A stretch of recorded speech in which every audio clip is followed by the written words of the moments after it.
અમારી સમ્રાટ સમાચાર ચેનલ સબસ્ક્રાઇબ કરો, લાઇક કરો, કોમેન્ટ કરો અને જોતા રહો પળે પળના દરેક પ્રકારના સમાચારો। તળાજા શહેર તેમજ તાલુકાના ગ્રામ્ય વિસ્તારમાં ધૂળેટી પર્વની ધામધૂમપૂર્વક ઉજવણી કરવામાં આવી।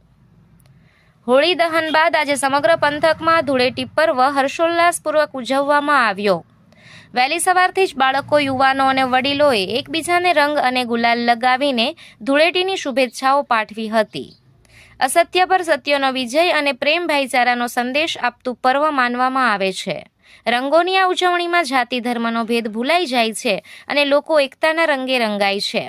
તળાજા શહેર અને ગામડાઓમાં યુવાનો દ્વારા રંગ રમવાની સાથે પરંપરાગત ઢોલ, ડીજે અને લોકસંગીતના તાલે ધૂળેટીની મજા માણવામાં આવી હતી।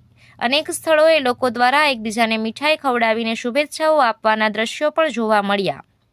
આ પર્વ ભગવાન શ્રી કૃષ્ણ અને રાધા સાથે જોડાયેલું હોવાનું પણ માનવામાં આવે છે અને સાથે જ વસંત ઋતુના આગમનનું સ્વાગત પણ કરે છે। પ્રશાસન દ્વારા શાંતિ